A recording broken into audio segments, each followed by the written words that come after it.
Welcome to Policy on Demand. I'm Sindhu Blume. And I'm Andrew Pryor. It is the week of February 9th, and this is your Monday briefing. We're joined by Mark Prater to talk about the recent Section 45Z guidance. But first, Andrew, what's happening in Washington? The House and Senate are back in Washington this week and addressing a key deadline, short-term funding for the Department of Homeland Security, which expires on Friday, February 13th. On Wednesday, the Congressional Budget Office is expected to release its latest 10-year budget and economic outlook. And trade policy is back in focus on Thursday with a Senate Finance Committee hearing on the U.S.-Mexico-Canada agreement. Finally, the United Nations-led tax negotiations continue on a global tax cooperation framework, including discussions on how to address harmful tax practices. Treasury and the IRS have released proposed regulations for the Section 45Z clean fuel production credit, giving companies their first detailed look at how the credit would work after changes made by OB3. With those rules now on the table, companies are moving from guessing about the credit to figuring out what it actually means for their operations and investment plans. Here to discuss is Mark Prater. Mark, welcome. It's great to see you. Thank you, Sindhu. Pleasure to be here this morning. So let's get right into this. Could you talk about what changes companies need to know about this proposed guidance and what it means for investment? Great. So Sindhu, there's really two things they need to know. The regs are really trying to get at two different things. One is the credit is relatively new. Section 45 Cap Z came in with the Inflation Reduction Act.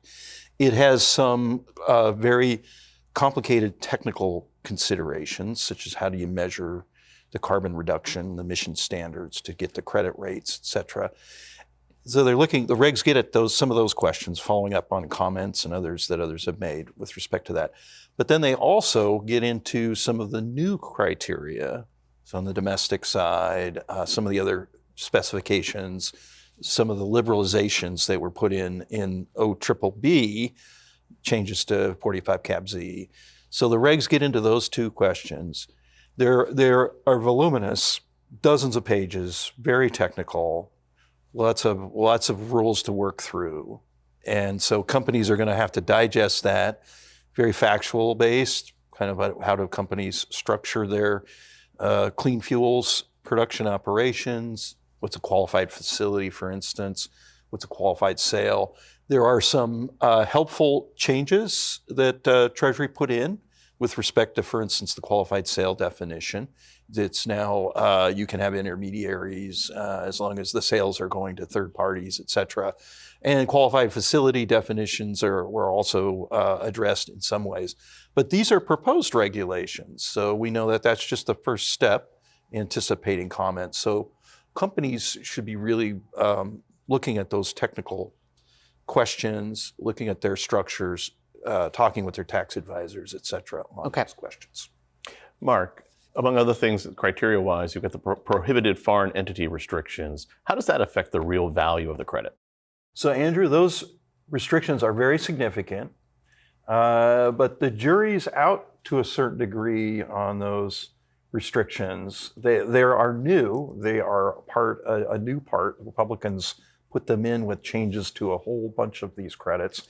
And we are still waiting for Treasury's word on these key questions.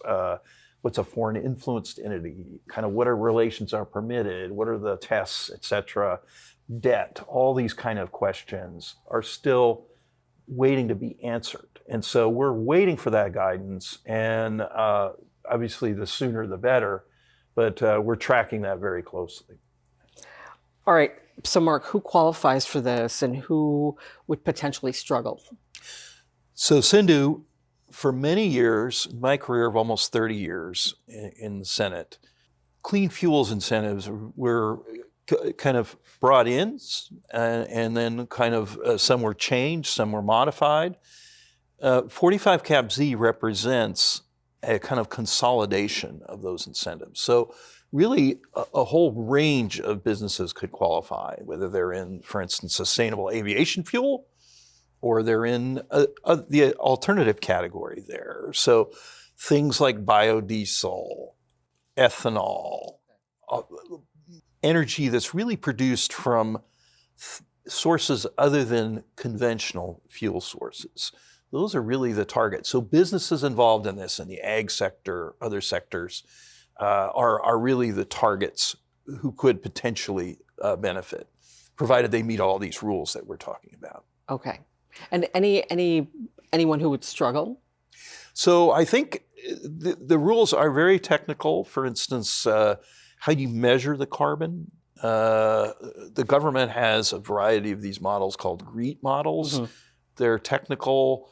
They involve analysis. And by the way, we're relying on them right now, and there are some alternatives that taxpayers can avail themselves of, but they're going to be updated. So the companies that are going to struggle are the ones that don't have don't clearly match some of these technical considerations in the rules. So Mark, what should companies be doing right now, even though the rules still aren't final?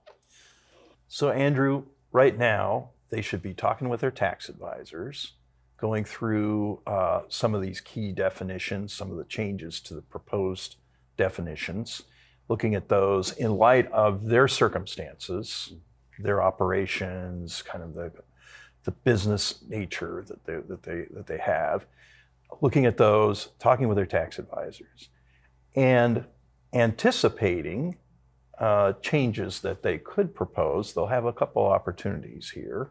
One is on April 6th, there's a deadline for comments that taxpayers can submit on these regs since they're proposed.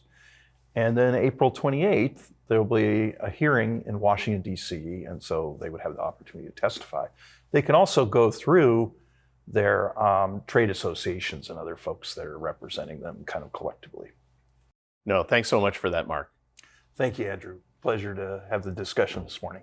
Excellent. And a note to our viewers, the latest Week in Review is linked in the show notes. And don't miss another Week in Review coming up this Friday. Also included in the show notes is PwC's Private Capital Outlook. There also is a link to register for a February 23rd webcast focused on the Outlook. Thanks as always for spending this time with us. Take care and have a great week.